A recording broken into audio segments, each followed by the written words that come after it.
What's going on, guys? Welcome to another episode of Smash JT. Tommy Tallarico is no longer listed as the president of Intellivision, and I have an article I'm putting up right now on smashjt.com covering all the nitty-gritty details about all of this. But in this video, I want to talk to you about some personal feelings I have about the situation and give you a broad overview of exactly what's happening. If you're new to the channel, hit that subscribe button, bell for notifications, give me a like, and leave a comment. You know, I appreciate all the interaction that I can get on this channel because it's entertaining. It's what motivates me. And without further ado, let's get into this. So, first off, big thanks to Josh Snyder on Reddit for bringing this to my attention. Tallarico not listed on Intellivision's website, which is what motivated me enough to create this article in the first place. So what's going on right now with Intellivision's website? Well, they initially had Tommy listed at the top, all the way at the top here on the Intellivision board members and careers and, you know, people who work for us page. Phil Adam is now listed at the top as Chief Executive Officer.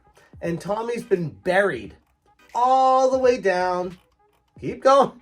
Up, there he is. Founder, board member, and investor. Where just recently, a couple months ago, if we go back to the internet Wayback Machine, we find Tommy Tallarico listed at the very top as founder, president, chief creative officer. That smug smile on his face, which is a new picture. And ironically, if you zoom in far enough, it's even got like the black marks and squares around. It's not even professionally done, but this is Intellivision. It's becoming expected out of them. So founder, president, chief creative officer. This was the role, president, that Tommy promised everybody when he was handing the reins and the keys to Phil Adam off when he used to be the CEO. He's like, guys, I trust Phil. I've known Phil forever. He's going to steer this ship right. But don't worry, I'm still going to remain as president. I'm going to have a massive presence at Intellivision. That's not changing. Nothing's really changing. It's just Phil Adams going to take over the day-to-day stuff. I'm still the president. That ended up being yet another lie out of Tommy Tallarico, where he is no longer the president of Intellivision. He is just a board member now. And this is part of the process, the line of thinking that I'm going through with this is, it seems too smooth, too pre-planned, too scammy. Like they're following a blueprint here of skipping town, where Tommy Tallarico amassed an incredible amount of money, like $17+ million from investors starting at Fig and then going on to Republic and then going on to other places until it completely dried up.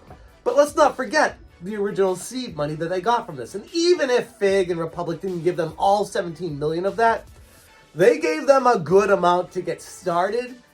And what ended up transpiring? Nothing. They weren't prepared for this. They weren't ready for this. And Tommy Tallarico made all this money and then leaves the position he was in, gives it to Phil Adam, makes him the fall guy, slowly steps down the ring of the ladder, and is still showing up as a board member. But mark my words, a few months from now, Tommy won't even show up on this page. This is all part of the plan. Through Fig, and then which turned into Republic, which swallowed Fig, and then all that money got convoluted, and people didn't know what was going on. It was really weird, and Tommy told me he was buddies with a guy at Fig, which is why they ended up choosing that, which is a whole nother story. But regardless of that, their highest expectations back when this got started with Fig couldn't have been more than $1 million. Like, legitimately, I think they were hopeful, especially after the catastrophe with the Calico Chameleon and Mike Kennedy, that they knew that was fresh in people's minds. So they wanted to take an alternative approach and hopefully fool enough people to get $1 million.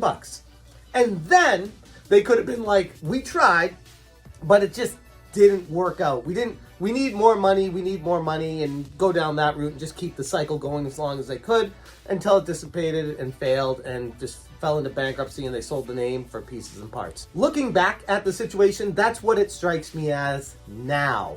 But ultimately, they ended up getting way more than their wildest expectations could have ever imagined. $17 plus million. And at that point, Tommy and his team, John Alvarado, Phil Adam, Nick Richards, all these people got together in the room and it was like, holy shit, guys, we actually need to like do something.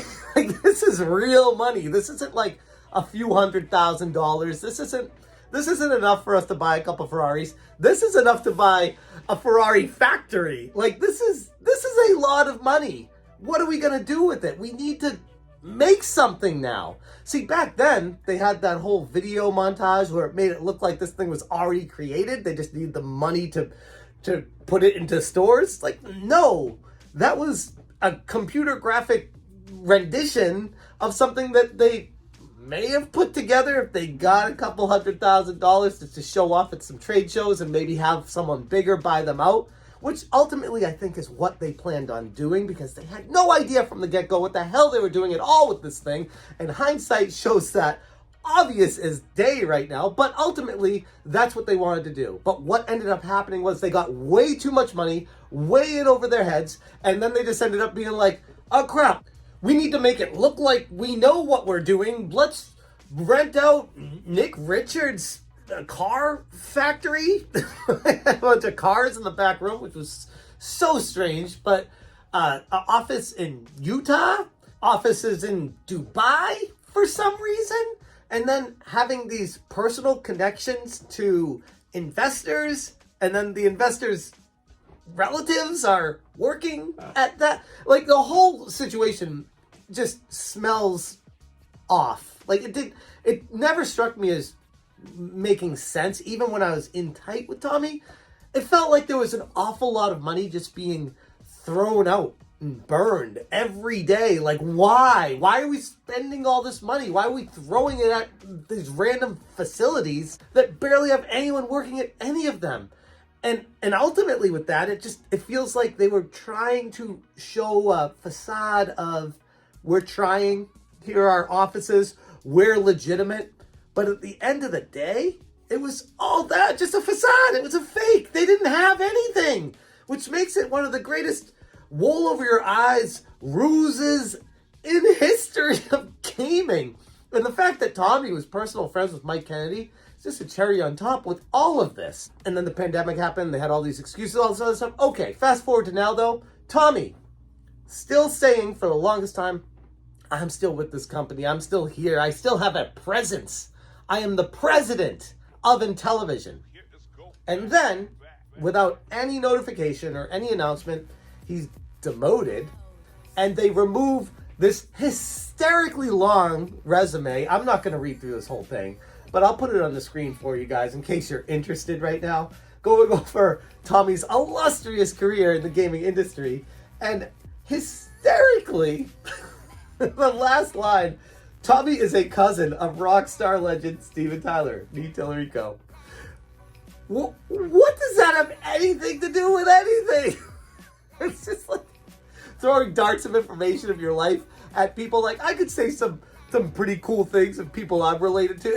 It doesn't do anything for people to care about me more. I'm not the one that did it.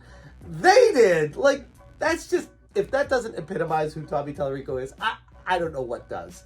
But now it's been shrunk down to just a veritable video game industry icon. One of the most successful, blah, blah, blah. They remove all the Guinness Book of World Records, all the lies he spun in that initial resume, and they cut it down to just, yeah, he's a dude that is in the game industry. Let's shove him in the corner here.